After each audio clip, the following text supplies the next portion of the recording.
Welcome back to another edition of Over the Line. I'm Kurt Larson. He's John Mattis. We're talking Jays today. Everybody's talking Jays. What else is there to talk about? I think it's the only thing to talk about. All there is to talk about. We're going to take maybe a harsh but fair kind of analysis of the situation. Jays win the AL East this week in Baltimore and partied really hard. A little too hard?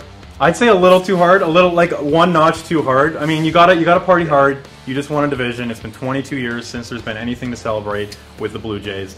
But I mean, just the scene that was happening in that dressing room was outrageous. Kawasaki just in a bathtub and saying some bizarre things. Donaldson yelling at the top of his lungs. Yeah. 1 beer, 2 beer, 3 beer. The list goes on. And I like it to an extent, but you know, there's still games to be played even before the regular season's over, and it was like they just won the World Series. Exactly. I mean, when they won the World Series, what are they going to do? Like, it was bizarre. Yeah, and then you have Alex Anthopoulos there, who's like, you know, it's been a great season. Like, the season's kind of concluded.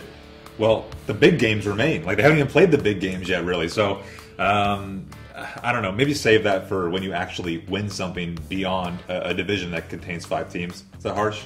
It's fair. Next up today, staying with baseball, the Washington Nationals in complete disarray. Jonathan Papelbon goes after Bryce Harper for apparently not running out a pop fly to first. Harper comes to the dugout and ends up getting choked. A little bit weird. A little excessive. A little like the Jays. Excessive is kind of the theme of the week. You know, Papelbon went a little over the top and just kind of like. You know, you talk to the guy, you say, hey man, you're a young guy, you needed to get it together, you need to know all the traditions of the game, you know, baseball is very kind of sacred like that. And, you know, you have a talk, you don't go all physical, you know, and kind of immature with it, so. And then Don Cherry comes in out of nowhere. Of course, Don Cherry has to chime in because it has to do with fighting and, you know, hockey and fighting, baseball. Somehow he finds his way in there. And also claims that Bryce Harper makes $10 zillion. Yeah, also claims that what Papelbon did was okay, but he should have done it in the tunnel. Behind closed doors is okay. Yeah, choking someone behind closed doors. Next up today, apparently being an NBA cheerleader is equivalent to working in a sweatshop. What's going on in Milwaukee? Yeah, the Milwaukee Bucks are facing a lawsuit from Lauren Harrington, a 22-year-old cheerleader, who says, you know what, guys, you didn't pay me enough. You didn't pay me overtime. I was getting, you know, $3.50 an hour, and I've just had enough. Obviously, she's taking a lead of some NFL cheerleaders who have come out in the past couple years and said we want to be treated fairly, we need minimum wage at the very least, and it opens up a whole can of worms as to kind of the whole scope of the thing. I mean, is it a hobby being a cheerleader? Is it an honor, so to speak, or is it just, you know, it's a job? Yeah, I think it depends on really how much of a time commitment it is. I mean, if you're a Dallas Cowboys cheerleader or something and you're out in the community, you're out working all the time, maybe there needs to be some kind of requirement to pay these talented young women some kind of salary.